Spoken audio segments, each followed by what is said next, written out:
ओम श्री लक्ष्मी नारायण जी नमः। सुख सागर पहला सकंद 10वां अध्याय। भीष्म पितामह का श्री कृष्ण महाराज की स्तुति करना और श्याम सुंदर के ध्यान में लवलीन होकर अपना शरीर त्याग करना। सूत जी ने शौनकादि के ऋषिवरों से कहा कि भीष्म पितामह ने यह सब ज्ञान पांडवों और द्रौपदी आदि से कहकर चतुर्भुज परमेश्वर का ध्यान अपने हृदय में रख लिया और श्री कृष्ण जी की तरफ देखकर बहुत स्तुति करके बोले, हे ज्योति स्वरूप परम ब्रह्म, आप केवल अपने भक्तों की इच्छा पूर्ण करने के वास्ते अवतार धारण करते हैं।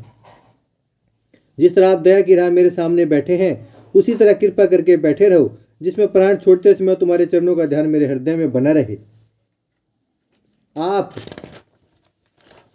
सबसे पहले थे, वह महाप्रलय में भी तुम्हारा नाश न होकर आपकी माया से उत्पत्ति व पालन व नाश तीनों लोकों का होता है। वह आप उत्पन्न होने व मरने से कुछ प्रयोजन न रखकर केवल पृथ्वी का भार उतारने व अधर्मी व दुष्टों को मारने के वास्ते अपनी इच्छा से अवतार लेते हैं। तुम्हारे अवतार लेने का यह कारण है कि जिसमें संसारी लोग आपकी सावली सूरती मोहनी मूर्ति का ध्यान, जो सब गुणों से भरी है, अपने हृदय में रखें, वह पापों से छूटकर भवसागर पार उतर जावें। तुम्हारी दया व कृपा अपने भक्तों पर इतनी है कि अपने भक्त अर्जुन की प्राण की रक्षा करने के वास्ते उसके सारथी होकर आप आगे बैठे और अर्जुन को अपने पीछे बैठाला। जिस समय मैं चोखे चोखे बाण अर्जुन पर चलाता था, उस समय काल भी उन बाणों के सामने होता तो भाग जाता। सो आपने अर्जुन की रक्षा करके उन तीरों से बचाया और उन बाणों के घाव अपने अंग पर उठाया।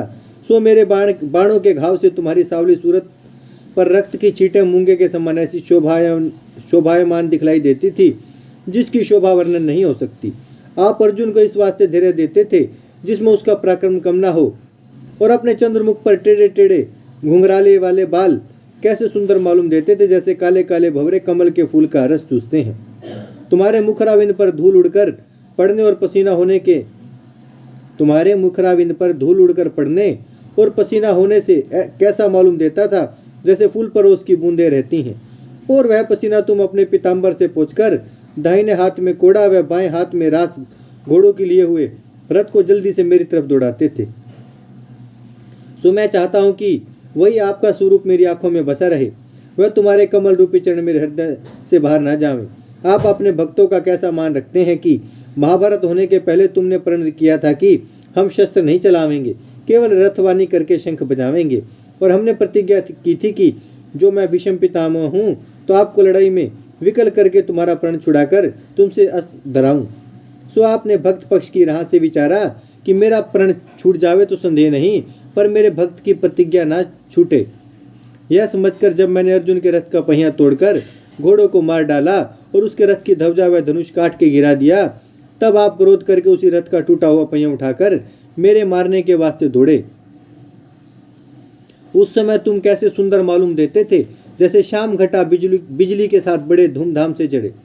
दौड़ते समय तुम्हारा पीतम्बर जो ओढ़े थे पृथ्वी पर गिर पड़ा। उसके गिरने का यह कारण है कि जब आपने प्रतिज्ञा छोड़कर शस्त्र धरा, तब पृथ्वी यह समझकर मारे डर कर कांपने लगी कि श्याम सुंदर ने मेरा भार उतारने के वास्ते उतार दिया है, कहीं वह भी अपना प्रण न छोड़ दे। पृथ्वी के हृदय की बात तुमने जानकर उसको धैर्य देने के वास्ते अपना पीताम्बर गिरा दिया कि तू मत डर, अपने भक्तों का प्रण रखने के वास्ते मैंने अपनी प्रतिज्ञा छोड़ी है, तेरा भार हम उतारेंगे। जिस तरह कोई मनुष्य अपनी वस्तु दूसरे के बोध करने के वास्ते गिरवी धर देता है, उसी तरह तुमने अपना पीताम्बर गिराकर पृथ्वी को धैर्य दिया। और जब मैं चाहता था कि सब सेना पांडवों की मारकर हटा दूं, तब तुमने मेरे रथ के चारों तरफ आनकर अपने अनेक रूप दिखलाते थे, जिसमें मेरा चित्त घबरा जावे। जब मैं अनेक रूप देखने से विकल होकर यह नहीं समझता था कि इसमें कौन रूप सत्य और कौन सा रूप माया का है, तब फिर तुम अपने निज रूप में रहकर मेरी बहुत प्रशंसा करते थे। जब मैं उन बातों को समझता हूँ तब मुझे बड़ी लज्जा आती है और अपने को अपराधी समझकर आपके सामने अपना मुंह नहीं दिखला सकता। आप दयालु अपने भक्तों को ज्ञान देकर उनका मनोरथ पूर्ण करने वाले हैं, इसलिए तुमने मुझे जो मरने के निकट पहुंचा था बिना बुलाए आनकर अपना दर्शन दिया। नहीं तो मरते समय बड़े बड़े मुनि और ऋषिवर और ज्ञानियों को ध्यान में भी तुम्हारा दर्शन नहीं मिलता। इस वास्ते कि अंत में मनुष्य को इतना दुख होता है कि जितना कष्ट 60,000 बिच्छू के एक साथ डंक मारने से होता है। इसलिए उस समय पीड़ा से मनुष्य अचेत होकर उसका चित ठिकाने नहीं रहता। उस समय तुम्हारी कृपा होने से जिसका ज्ञान बना रहता है, वह आदमी तुम्हारे चरणों का ध्यान हृदय में रखकर भवसागर पार उतर जाता है। इसलिए मैं तुमसे यही चाहता हूँ कि यह स्वरूप आपका मेरी आंखों के भीतर बसकर तुम्हारे चरणों में मेरा मन लगा रहे। यह स्तुति करने के उपरांत भीष्म पितामह ने ज्योति स्वरूप का ध्यान हृदय में रखकर श्याम सुंदर और सब ऋषिवर और मुनीश्वरों को दंडवत करके अपनी आंखें बंद कर लिया और योगाभ्यास के साथ अपना तन छोड़कर वैकुंठवास पाया। उस समय देवताओं ने आकाश से उन पर फूलों की वर्षा की। ओम श्री लक्ष्मी नारायण जी नमः। भजमन नारायण नारायण नारायण, श्रीमन नारायण नारायण नारायण, लक्ष्मी नारायण नारायण नारायण, सत्य नारायण नारायण नारायण।